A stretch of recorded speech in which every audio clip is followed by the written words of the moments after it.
lanjutkan kembali perbincangan. Kalau kita lihat di segmen awal tadi, Mas Hensat, kok kayaknya adem ayem ya? Semua seia sekata. Yang kalah memberikan selamat dan katanya memberikan dukungan tanpa syarat. Yang menang sepertinya juga langsung menyampaikan pelukan selamat datang dengan begitu terbuka dan begitu hangat, Mas Hensat. Ini enaknya kalau sebuah perbincangan dihadiri oleh para calon menteri. Dapat bocoran nih kita nih. Jadi nggak ada yang nyerang kan, nanti bakal ketemu di Koleha mudah-mudahan. Jadi kalau misalnya mereka nanti ketemu di kabinet kan nggak bisa engkal-engkalan dari sekarang. Nah, memang sebetulnya kalau Nasdem dan PKB tidak masuk ke pemerintahan pun, kalau dihitung kemudian oposisi, tetap saja koalisi Prabowo lebih besar daripada koalisi pasangan 01 dan 03. Walaupun sudah ditambah P3 nantinya ya, kelihatannya sih masih unggul walaupun tipis. Tapi itu akan seru banget gitu. Nah, kalau yang disampaikan oleh PKB dan Nasdem kejadian itu keren banget. Jadi artinya selamat gitu ya. Tapi kalau nggak masuk ke kabinet juga nggak apa-apa gitu ya. Bener nggak gitu kira-kira, Mas Hensat? Nah itu kan kecil kemungkinannya ya. Karena pasti Pak Prabowo kan udah bilang tuh kemarin. Kalau yang mau gabung ayo. Kalau yang nggak mau gabung jangan ganggu kita nih. Betul. Jadi artinya kalau sinyalemen itu digunakan, PKB dan Nasdem akan dibutuhkan jasanya di parlemen, sehingga sangat mungkin kemudian mendapatkan kursi-kursi kementerian. Dan jangan hanya dilihat kursi menterinya kan ada wakil menteri, kemudian juga ada kepala badan. Betul. Tapi apa yang disampaikan hari ini menurut saya itu keren banget. Jadi artinya saya dukung pemerintah, tapi nggak masuk juga nggak apa-apa. Gitu. Itu artinya memang sudah bersiap kompetisi baru gitu. Jangan sampai kemudian kemarin kompetisinya sudah selesai, bersiapnya untuk kompetisi selanjutnya dan harus masuk ke pemerintahan supaya sumber dayanya juga gemuk, sumber dayanya juga banyak gitu. Kan jadi oposisi itu nggak mudah. Betul. Jadi oposisi itu nggak sulit. Tapi apa yang disampaikan Sekjen Hermawi Taslim dan kemudian Ketua Huda ini kan luar biasa gitu, nobel banget gitu menurut saya. Kita pokoknya memberikan selamat kepada Pak Prabowo, tapi nggak masuk juga nggak apa-apa. Nah, ini agak susah dimengerti sebetulnya di dalam politik ya, karena biasanya kalau mendukung pasti ingin sekali mendapatkan hasil, mau 1 kursi, mau 2 kursi kayak yang penting. Ada barternya tuh ya? Ya dapat lah gitu ya. Nah itu yang menarik. Dan apa yang disampaikan Pak Mahfud Siddiq juga keren juga gitu ya, boleh aja, silakan aja bergabung. Nah ini yang nggak kita tahu nih ya. Di sini kan oke mereka, tapi lobby-lobby jalan terus ke Pak Prabowo, ke presiden terpilih, baik itu dari yang sudah mendukung dari awal maupun yang baru datang. Jadi artinya yang mendukung dari awal itu kan pastinya juga tidak ingin kehilangan kursi. Jadi intinya Mbak Putri, 3 orang narasumber kita ini, para calon menteri lagi main drama kalau menurut saya. Jadi nggak sungguh-sungguh menyampaikan apa yang ada di benaknya secara politik gitu ya. Pak Hermawi dibilang main drama sama Hensat, sedang berakting ini, bukan sungguh-sungguh. Pasti di belakangnya juga sudah mulai lobby-lobby ke Pak Prabowo. Pak Hermawi silakan. Ya, kalau pengamat kan harus demikian. Kalau enggak bukan pengamat dia. Jadi sekali lagi saya tegaskan, bahkan waktu kami di Kartanegara ada yang nyeletuk, loh ini sudah 1 jam bicara, Nasdem tidak minta apa-apa. Sekali lagi, pengalaman kami bersama pemerintahan Jokowi 2 kali, kami tidak pernah minta. Tapi ketika ditawarkan dan kebetulan kita punya kader yang pas, kita serahkan. Jadi sekali lagi ini bukan basa-basi, memang tradisi Nasdem. Nasdem itu mencoba membangun demokrasi kita dengan semangat baru tanpa mahar. Boleh dicek kepada semua bupati, wali kota dan gubernur Nasdem yang pernah dicalonkan Nasdem, apa mereka pernah mengeluarkan uang 1 rupiah saja. Bahkan materainya pun kita tanggung. Jadi ini bagian dari semangat kami untuk itu. Sekali lagi kita katakan bahwa kita sebagai bangsa harus move on. Pak Prabowo mengatakan elit harus bersatu. Saya kira itu ada benarnya. Kita mesti tunjukkan satu kata dan perbuatan. Dengan segala konsekuensinya kita coba membesarkan bangsa ini. Semua potensi harus disatukan untuk menghadapi dunia global yang semakin kompetitif. Baik. Jadi Tidak boleh ada yang ditinggalkan di Republik ini. Semua harus diajak. Tapi kalau nggak mau itu lain cerita lagi.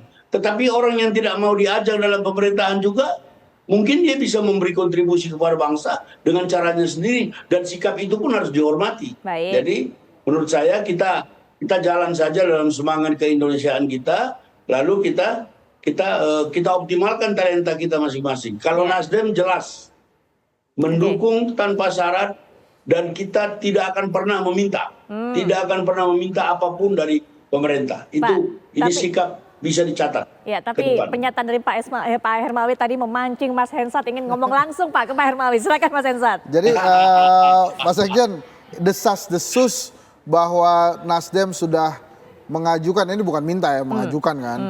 Desas-desus Nasdem sudah mengajukan angka kursi menteri itu nggak benar ya Pak Sekjen ya? Itu pasti tidak benar, karena baik waktu pertemuan di Nasdem Tower maupun waktu pertemuan di Kartanegara, saya hadir menit pertama sampai menit terakhir, dan kalau ada apa-apa itu kan pasti terdokumentasi. Sekjen pasti ikut tanda tangan. Belum ada sama sekali. Sekali belum ada, itu dipastikan. Pak Sekjen, kira-kira misalnya Presiden Prabowo mengabulkan apa yang diinginkan Nasdem, mendukung tanpa syarat dan akhirnya tidak mendapatkan kursi sama sekali gitu. Jadi dikabulkan keinginan Nasdem, itu kira-kira lebih kecewa atau lebih senang? Tidak akan berubah. Sikap kita tidak akan berubah karena kita ingin berbakti kepada bangsa dan negara. Sikap Nasdem itu masih kan dinamika. Kita masih menunggu sampai bulan Oktober. Yang jelas sekarang yang sudah final itu kami mendukung pemerintah yang existing. Tapi apakah kami akan masuk dalam pemerintahan atau tidak, itu waktu yang akan menentukan. Dinamika dan dialog-dialog kami di internal dan di eksternal yang akan menentukan sikap kami. Tapi sampai sekarang kami mendukung tanpa syarat. Baik, kalau yang ini tadi waktu awal, ya Pak Hermawi, tadi kan waktu awal mirip-mirip kalau katanya Pak Huda. Nah kalau yang ini mirip-mirip juga nggak Pak Huda? Karena kan Pak Muhaimin juga sudah sempat itu keluarkan nama siapa kira-kira yang cocok untuk bisa masuk jadi ke kabinet menteri. Pak Hanif Dakiri termasuk. Ini gimana Pak Huda?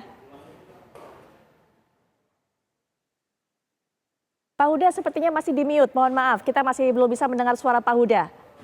Oh sorry. Sudah silakan. Itu jokes Gus Muhaimin waktu ditanya teman-teman teman-teman wartawan, termasuk Gus Muhaimin menyampaikan kan, memang ditawarin. Jadi sekali lagi kita beri kesempatan kepada Pak Prabowo untuk menyusun kabinet terbaiknya, termasuk misalnya hari-hari ini isu menyangkut soal mau ada merger kementerian, mau nambah kementerian, termasuk undang-undang kementerian sedang didorong juga masuk di dalam prolegnas di DPR. Kita kasih kesempatan ke beliau, karena prinsipnya kita asumsikan Pak Prabowo tahu apa yang harus dilakukan dengan visi misi dan program yang sudah disampaikan kepada KPU waktu itu ketika beliau mencalonkan gitu, termasuk kemarin menerima visi misi dari 8 agenda perubahan dari PKB.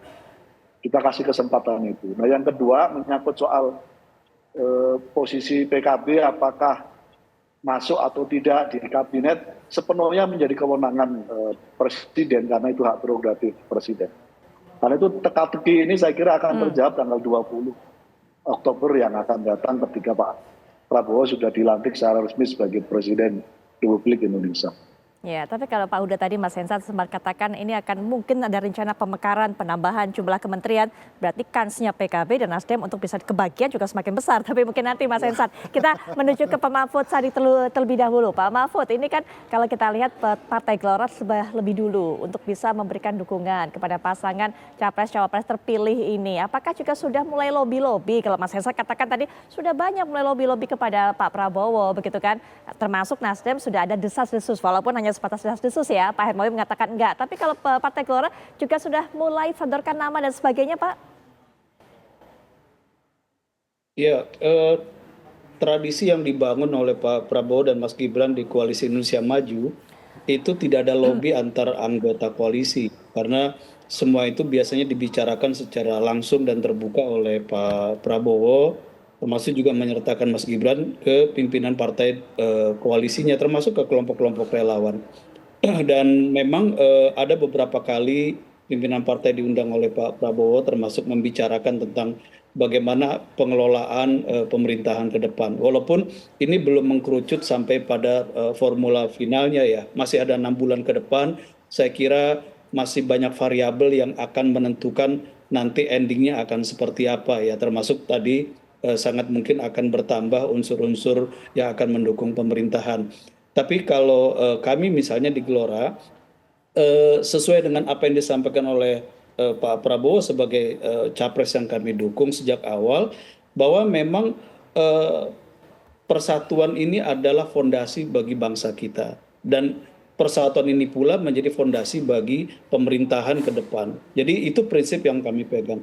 Tetapi memang siapapun unsur-unsur yang nanti akan bergabung, mendukung langsung atau tidak langsung terhadap pemerintahan Pak Prabowo Mas Gibran, ini memang kita harus mengklirkan posisi dan sikap-sikap awal sehingga dia tidak menjadi gangguan atau kerikil dalam sepatu dalam perjalanan berikutnya. Misalnya begini, pada 2019 kan ada satu keputusan politik dari seorang Prabowo Subianto yang sangat yang sangat fenomenal, yaitu kesediaan beliau bergabung dengan pemerintahan Pak Jokowi.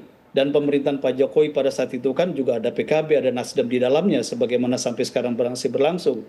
Nah, saya ingat betul dan kita bisa lacak itu dalam jejak digital, ada pihak-pihak yang dulu bersama Pak Prabowo itu mengembangkan narasi bahwa keputusan politik Pak Prabowo bergabung dengan Pak Jokowi sebagai presiden terpilih saat itu adalah sebagai bentuk pengkhianatan politik.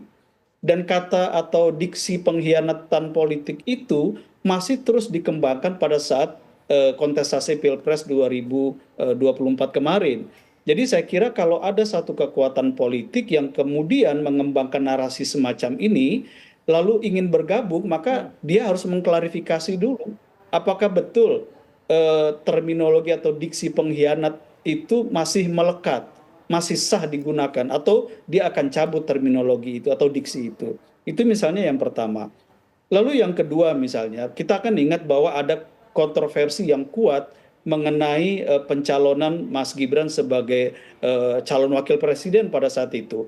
Ada satu kekuatan politik misalnya yang kemudian mengembangkan diksi anak haram konstitusi. Dan itu berulang-ulang, jejak digitalnya bisa kita cek ya. Nah, ketika kemudian misalnya setelah pemilu usai, kekuatan politik semacam ini ingin bergabung, pertanyaannya adalah apakah diksi ini atau